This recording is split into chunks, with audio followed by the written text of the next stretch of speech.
Hello and welcome to Show of the Week with Outside Xbox. I'm Andy. And I'm Mike, and this week I've been betraying my squad mates in free-to-play shooter Warface. Think fast! No! Oh, the traitor was Mike. I've got scorch marks on my eyeballs. Mike betrayed us all. Yes, I remember. Good times. I've also been preparing for the Elder Scrolls Online by deciding which faction I'm going to join. I'm thinking Aldmeri Dominion? What, the ones who kind of hate humans? Yeah, I don't agree with their human-hating policy, but they do have this cool eagle sigil and giant cat people. Yeah, I think you need to give this some more thought. Andy, cat people. What is it with you and cat people? A new dawn is upon us. You see, when you drop into Tamriel for the first time in the Elder Scrolls Online, you're landing right in the middle of the Interregnum, a period of political unrest. And not the boring kind of political unrest where grey men in suits tell you everything will be okay if they just close a few more hospitals. We're talking about the exciting Game of Thrones kind where heads come off. Against the encroaching forces of oblivion.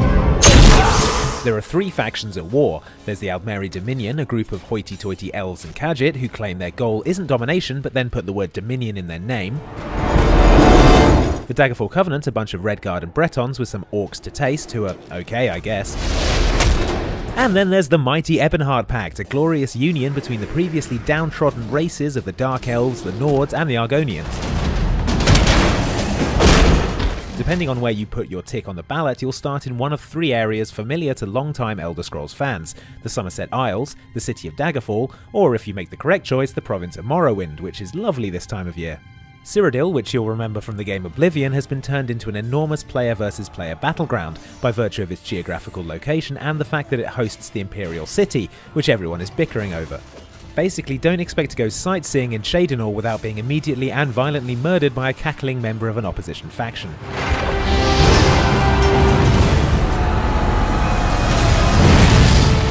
Stay out of Cyrodiil though, and you'll be able to quest away to your heart's content in an MMORPG that does its very best to imitate the traditional Elder Scrolls games you know and love.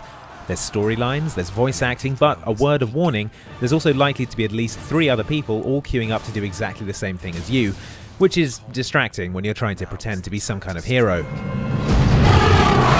It might be all dressed up in Elder Scrolls finery, but this is still a massively multiplayer game, and that means huge numbers of players sprinting around like lunatics, a larger but less detailed world overall than Skyrim, and that dreaded subscription fee on top of your Xbox Live sub. We're going to have to wait until June for the console release, so until then we'll let the PC players, whose version launches today, be the canaries in this particular online mineshaft. There is one thing that's already clear though, and that's the unwavering courage, the quiet humility, and the downright handsomeness of the Ebonheart Pact. Yeah, then he said the Ebonheart Pact were the best. Why? Yeah, we should never talk politics. Oh, is that what all that crashing was about? Yeah, got a little bit punchy. Oh, well, I'm just surprised we're getting a high-profile MMORPG on the next-gen consoles. Surely there've been loads of successful MMORPGs on consoles. Have there, though, Mike? Massively multiplayer online role-playing games are big business. Games like World of Warcraft snare millions of players in immersive, persistent online worlds. You are not prepared! But for console gamers and the people who like to make money out of console gamers, the problem is this. The enduring success of PC MMOs hasn't been matched away from the PC, with just a small handful of respectable online RPGs for the console crowd. Why is that? What makes great console MMORPGs such a rarity? And how have console MMORPGs screwed the pooch time and time again? Oh, you wanted an answer? It was sort of a rhetorical question. Okay, let's see what we've got here. Like Deathwing the Destroyer, the install size of a typical PC MMO is monstrous. World of Warcraft these days wants 25 gigs of space on your computer hard drive for storing all those Kung Fu Pandas. And beyond the initial install, you'll need space for future expansion packs, like the romanceable aliens I keep writing them letters about. PCs typically have much bigger hard drives than consoles, especially considering the last generation of games machines and their puny storage options. I once spent 4 hours installing and updating Final Fantasy XI on an Xbox 360, then ran out of space. The experience was discouraging, even for a game where one of your job options is dancer.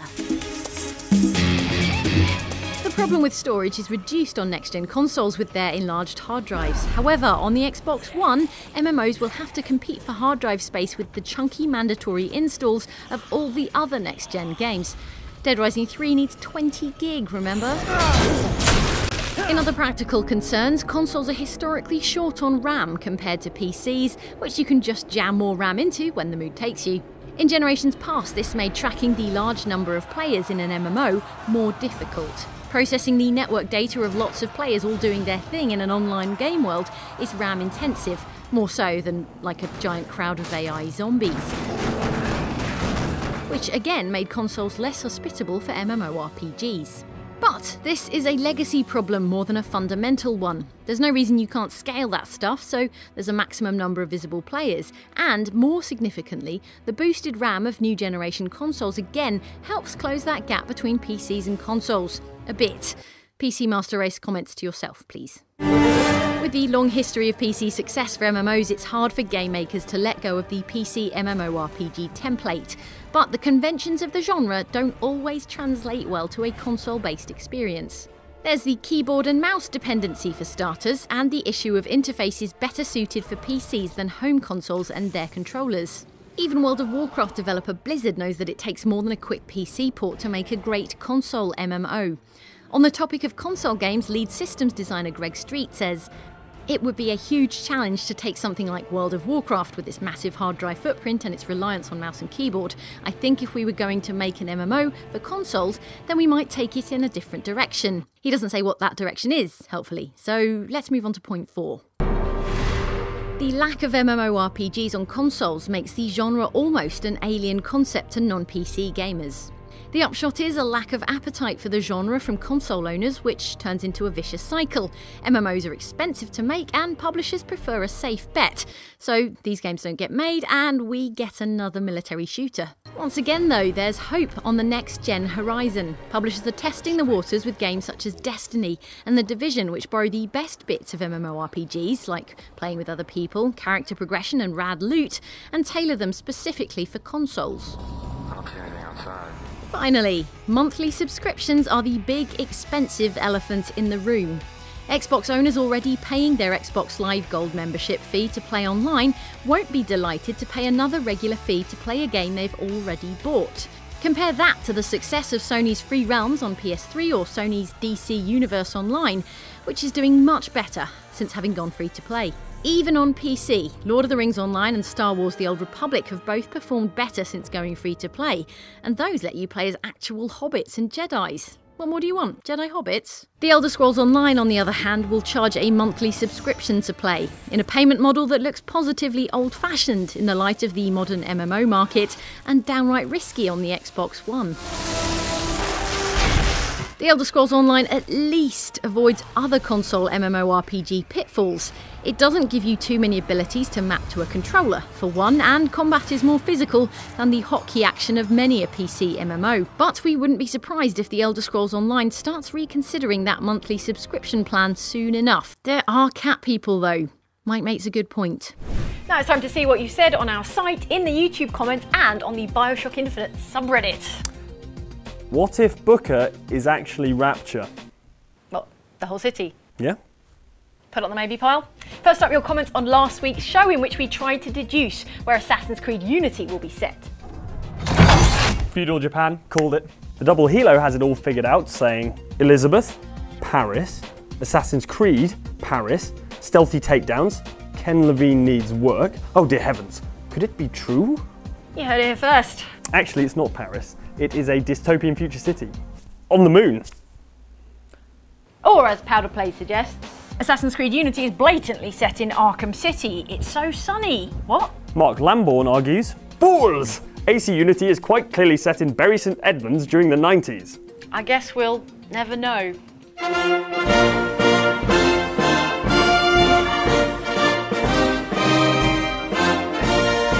Also this week, Andy and I went on a zombie survival adventure in APOC Z, which is not to be confused with that game with a similar name with Z in the title and almost exactly the same logo. Now, I'm no car expert, Andy. If only But Mike there's were here, he could something tell us what was missing. wrong.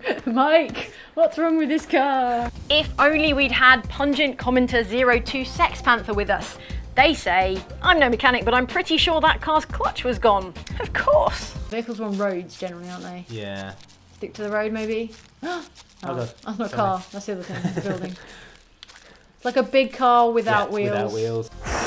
Just stay calm, Mike. Ghosty Fierce says, Jane would make a great combination real estate agent / car salesperson.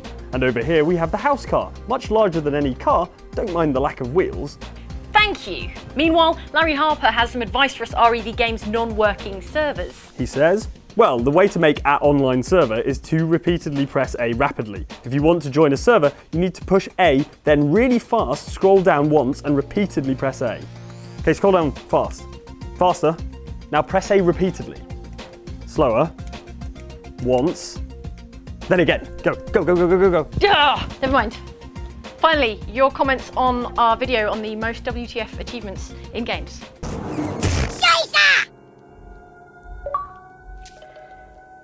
Okay, look, we're done here. Nothing is stopping. Oscar Med shouts, outside Xbox! I want you to personally know that the System Shock joke for the flushed achievement made me involuntarily point my fingers at the screen and say, "Ay."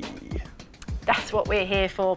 Meanwhile, Mr. James Zero has a suggestion of his own. He says, there is a weird achievement in South Park, The Stick of Truth, I know is weird, and it's the Inside Joke achievement, and that is when inside Mr. Slave summon Mr. Slave. Ew. And Not Good Enough asks, has Jane been drinking paint or something? It's all down her top. This is psychological abuse, Fable. I expect at least 20G for that. I told you paintball guns in the studio were a bad idea. I'll add it to the list. Yeah, you should add Aldemiri Dominion to that list as well, because have I told you about the Noble Daggerfall Covenant faction? Not you as well. Yeah. Oh, I have leaflets. Oh, like he doesn't even care about disrupted trade routes in Cyrodiil. That's it for Show of the Week, but stop sobbing inconsolably. You can subscribe to our YouTube channel if you aren't already, so you never miss an episode. And don't forget to hit like if you like the video, and hit us up on Twitter or facebook.com/OutsideXbox to get in touch. See you next week. Bye. All right, this half of the studio is the sole property of the Aldemiri Dominion. You can have that half for your dumb Ebonheart pact. What, the side with the kitchen and the bathroom and the door to the outside world? Right. All right, I'll see you next week. We are willing to enter into trade discussions for use of the bathroom. Please come back.